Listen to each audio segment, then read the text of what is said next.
হত্যা গণহত্যা সহ মানবতা বিরোধী অপরাধের মামলায় গ্রেপ্তারকৃত অব্যাহতিপ্রাপ্ত মেজর জেনারেল জিয়াউল হাসানকে ফাঁসিতে ঝুলিয়ে মৃত্যুদণ্ডাদেশ দিয়েছে আন্তর্জাতিক অপরাধ ট্রাইব্যুনাল। জিয়াউল হাসান তার বিরুদ্ধে সোফার যে সমস্ত এভিডেন্স এসেছে তদন্ত সংস্থার মাধ্যমে আমরা যেটা জানি যে তিনি শত শত মানুষকে গুম করে হত্যা করেছেন। কি ভয়ঙ্কর সব তথ্য আসছে দর্শক।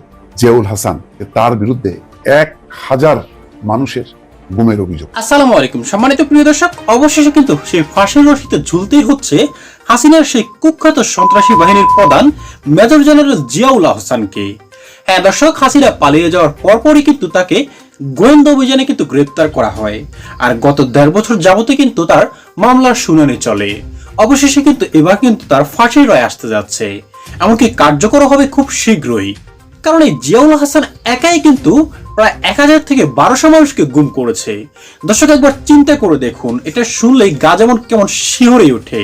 কারণ হাসিনার যত গুম খুন সকল কিছুর পিছনের কারিগর কিন্তু এই জিয়াউল হাসান, এমনকি আয়নাগরের প্রধান কারিগর কিন্তু ছিল এই জিয়াউল হাসানই।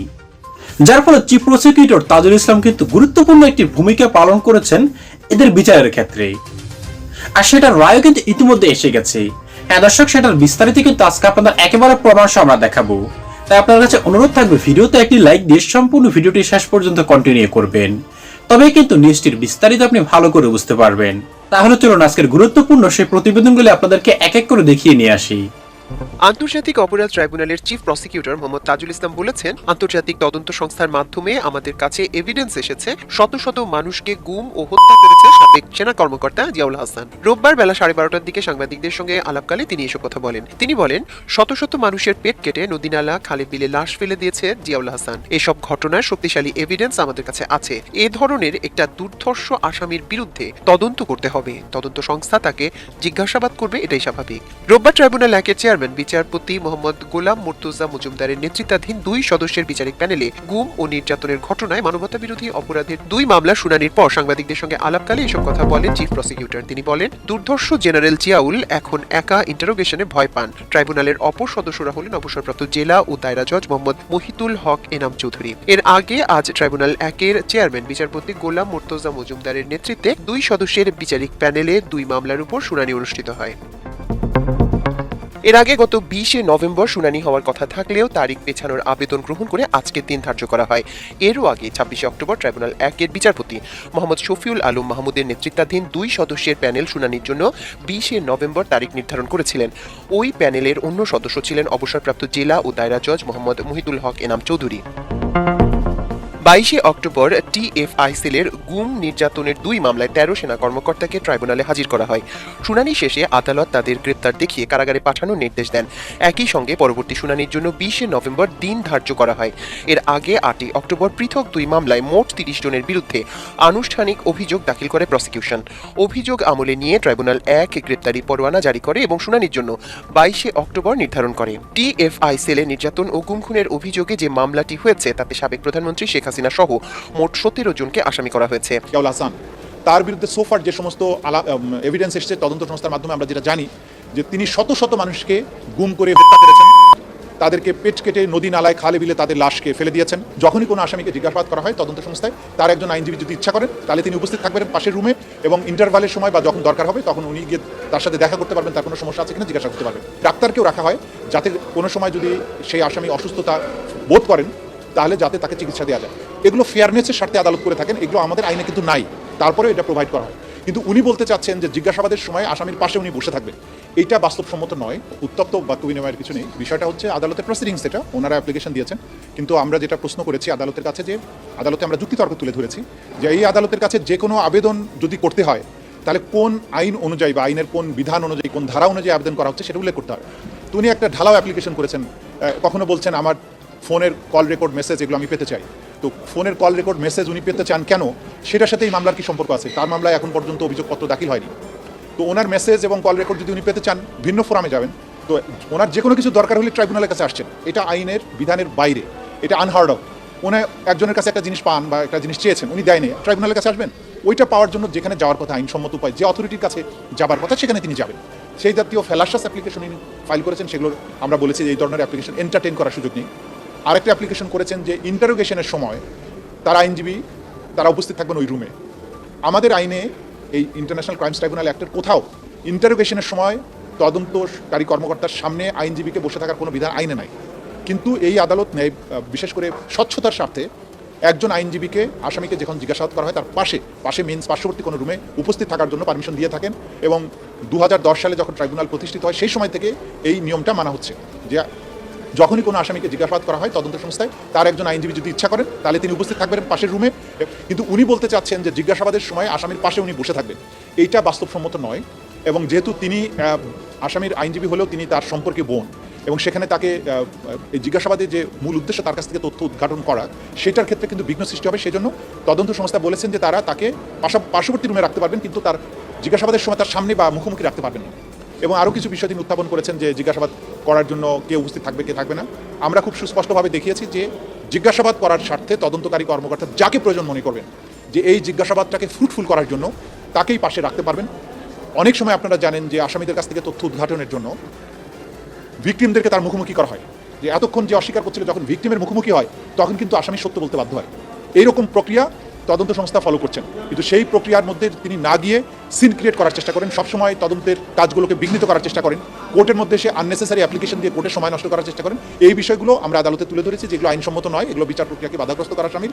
এবং আমরা বিশেষভাবে বলেছি যে স্পেসিফিক্যালি এই আসামি জিয়াউল হাসান, তার বিরুদ্ধে সোফার যে সমস্ত এভিডেন্স এসছে তদন্ত সংস্থার মাধ্যমে আমরা যেটা জানি যে তিনি শত শত মানুষকে গুম করে হত্যা করেছেন, তাদেরকে পেট কেটে নদী নালায় খালে বিলে তাদের লাশকে ফেলে দিয়েছেন। এই জাতীয় অসম্ভব শক্তিশালী এভিডেন্স আমাদের কাছে আছে। এরকম একটা দুর্ধর্ষ খুনি বা দুর্ধর্ষ যে আসামি যার বিরুদ্ধে এত খুনের অভিযোগ আছে, গুমের অভিযোগ আছে, তার ব্যাপারটা তদন্ত সংস্থাকে তার মতো করেই ডিল করতে দিতে হবে। আইন অনুযায়ী তাকে জিজ্ঞাসাবাদ করা, তথ্য উদ্ঘাটনের জন্য যা প্রয়োজন তদন্ত সংস্থায় সেগুলো এগুলো করতে দিতে হবে। কারণ বাংলাদেশের সবচাইতে আমি বলবো যে একক ব্যক্তি হিসাবে সবচাইতে বেশি সংখ্যক অপরাধের সাথে তার সম্পৃক্ততা পাওয়া গিয়েছে বলে আমরা জানি। কি ভয়ঙ্কর সব তথ্য আসছে দর্শক। জিয়াউল হাসান, জেনারেল জিয়াউল হাসান, শেখ হাসিনার অন্যতম সহযোগী, খুনের সহযোগী, গুমের সহযোগী। এখন এই মাত্র খবর আসলো যে ট্রাইব্যুনালের চিফ প্রসিকিউটর বলতেছে যে তার বিরুদ্ধে 1000 মানুষের গুমের অভিযোগ। আর একটা মামলা হয়েছে, 2 মামলায় শেখ হাসিনা, তারেক সিদ্দিকী সহ 30 জন আসামি। বুঝতে পারছেন গত 15 বছর তারা ক্ষমতায় থাকতে কি কি করছে, এখন আস্তে আস্তে কিন্তু সব বেরোচ্ছে। এইমাত্র দর্শক এই চ্যানেল 24-এর স্কোয়াডে আসছে এই ব্রেকিং খবরটা যে জিয়াউল হাসানের বিরুদ্ধে 1000 মানুষের গুমের অভিযোগ। পলাতক গুমের 2 মামলায় পলাতক শেখ হাসিনা, তারেক সিদ্দিকী সহ 30 জনের। এটা শেষ হবে না। 15 বছরে এত অপরাধ, এত অন্যায়, এত জুলুম, বহু মানুষের আসলে খবরই নাই। এবং সেই পরিবার যে তার হারায় যাওয়া সদস্যের আর কোনো দাবিও করে না। কারণ গুমের আপনি কিভাবে করবেন, এর হদিশ বের করবেন কেমনে যে গুম হয়ে গেছে? সরকার বলবে আমি জানি না, কোনো সংস্থায় বলবে আমি জানি না। আপনি এটা কেমনে দাঁড় করাবেন? যেগুলি গুম হয়ে হাওয়া হয়ে গেছে, গুম থেকে যারা ফিরে আসছে তাদের অভিযোগ আপনি আমলে নিতে পারবেন। কিন্তু এই যে বলা হলো 1000 গুমের অভিযোগ, 1000-এর মধ্যে কতজন তো আর কখনোই ফিরবে না, কিছু ফিরবে। চিন্তা করেন, সমস্ত সংস্থাকে আসলে একটা খুনি বাহিনীতে রূপান্তর করছে। শুধু সেনাবাহিনীর মূল বাহিনীকে করতে পারেনি, কিন্তু ডিজিএফআই কে ক্যাপচার করছে। আর অন্যান্য সংস্থা যা যা ছিল কোনো কিছুই বাকি নাই। প্রত্যেকেরই নিজস্ব সেল ছিল, প্রত্যেকে বছরের পর বছর, মাসের পর মাস বিনা বিচারে আটকে রাখা হতো। রিমান্ড, আদালত আর কারাগার, এটা তো হলো আইনি প্রক্রিয়ার মধ্যে তারা ঘুরতেছে, তাতেই সব কাহিল। আর এই মানুষগুলো ধরেন সালমান এফ রহমান, আনিসুল হক, তারপরে পলক, অন্যান্য যারা আছে তারা নাই, কে নিয়ে গেছে কেউ জানে না। তখন এই পরিবারগুলির অবস্থা, এখন এই পরিবার এদের সাথে তো ফোনে কথা বলতে পারতেছে, তার ফ্যামিলি প্রতিনিয়ত কথাবার্তা বলে।